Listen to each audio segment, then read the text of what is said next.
attack would depend totally on their effectiveness.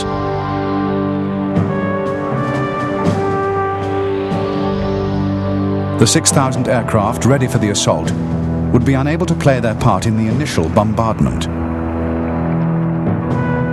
The decision to bring forward the date of the attack had virtually guaranteed they would be grounded by bad weather.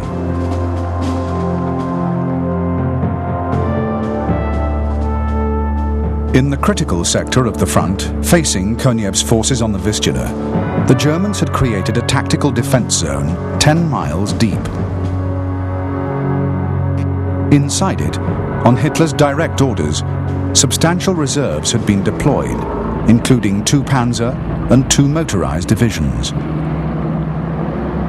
What the waiting Germans did not know was that the Soviet artillery plan was designed to annihilate everything inside the zone.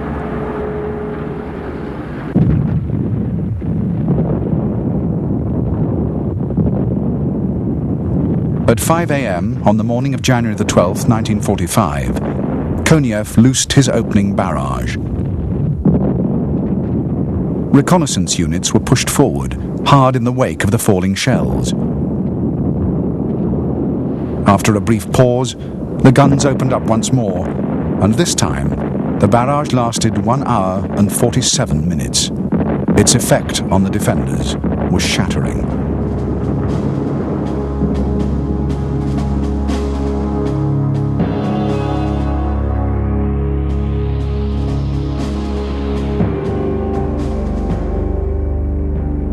Konev's attack was launched from a bridgehead 40 miles wide near Sandomierz. Standing in the path of his 1st Ukrainian were the German 4th Panzer Army and part of the 17th Army. The assault broke through German lines on a front 25 miles wide, annihilating 4th Panzer. By January the 25th, Konev had reached the river Oder.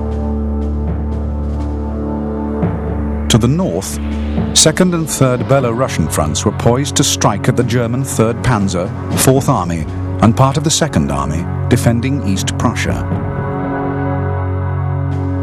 The Soviets attacked on January the 13th, but faced with difficult, marshy terrain, they advanced only slowly, not reaching the Baltic until January the 26th. Meanwhile, in the center, Marshal Zhukov's 1st Belarusian front launched its attack on January the 14th. Zhukov smashed through the German defenses with such force that within 3 days he had taken Warsaw. By the 26th, the fortress city of Poznan was cut off, and the German front had virtually disintegrated. By January the 31st, forward elements of 1st Belarusian had penetrated to the middle reaches of the Oder, only 40 miles from Berlin.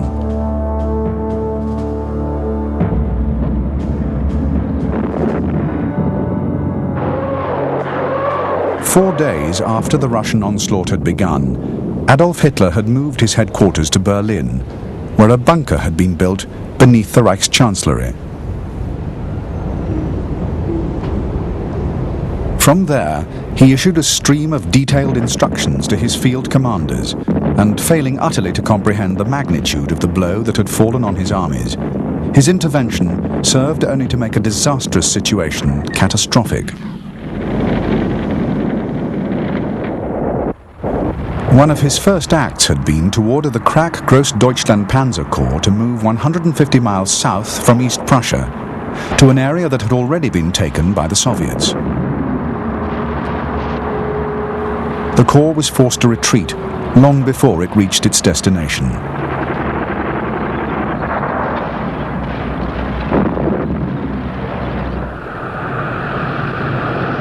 On January the 27th and 28th, German forces in the east were granted a temporary respite when fierce blizzards swept across Eastern and Central Europe. In appalling conditions, the Soviet offensive wavered, and when there was a sudden thaw on the 31st, the Luftwaffe found itself, for the first time since the offensive had begun, with the edge over the enemy.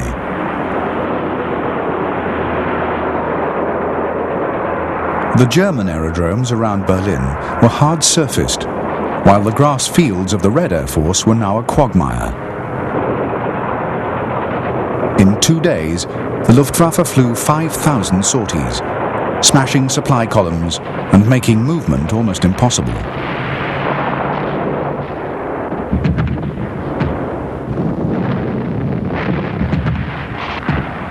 In spite of relentless German air attacks, the Russians had succeeded in seizing several bridgeheads over the Oder.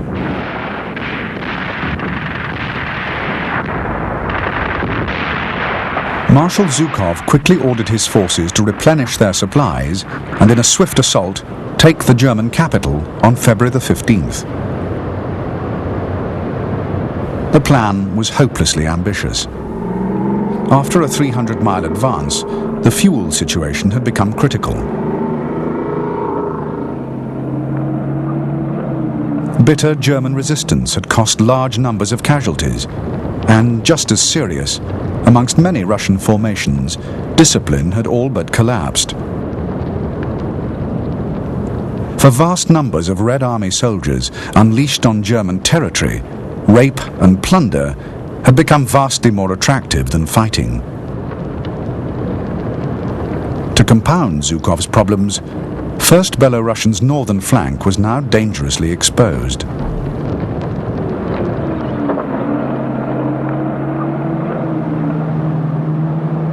The threat to Zhukov's flank was soon dramatically underlined.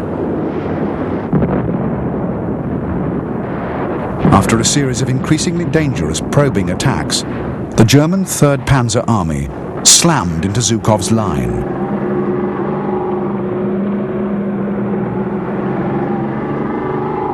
At first, 3rd Panzer made rapid progress, but on February the 17th, its commander, General Wenck, was seriously injured in a road accident. Without its leader, the German attack lost all momentum and finally petered out.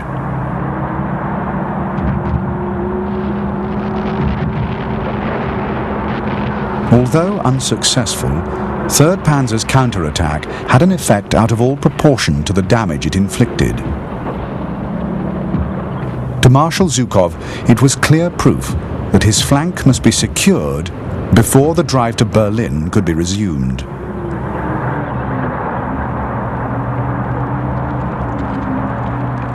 By now, German resistance all along the Oder line had stiffened immeasurably.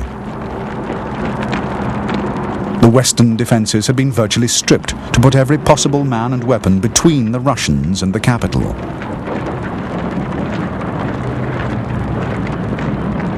An enemy thrust to Berlin was expected almost any day. What the Germans did not anticipate was that Zhukov would strike to the north.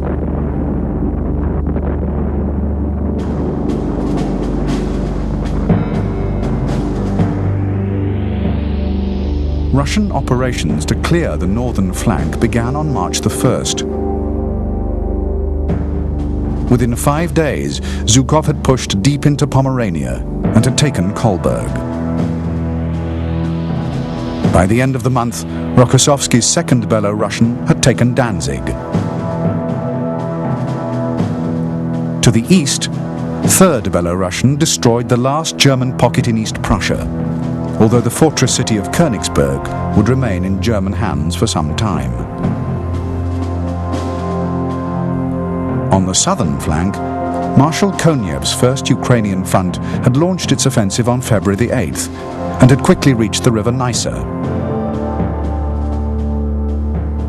Breslau was left encircled, and Konev's line had been pushed to lie abreast of Zhukov's, posing a dangerous threat to Berlin from the south.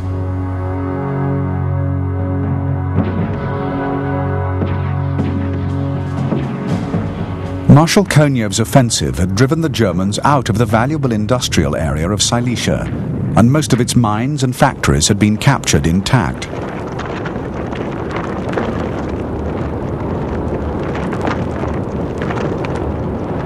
Adolf Hitler was now determined that nothing else of value should fall into Russian hands.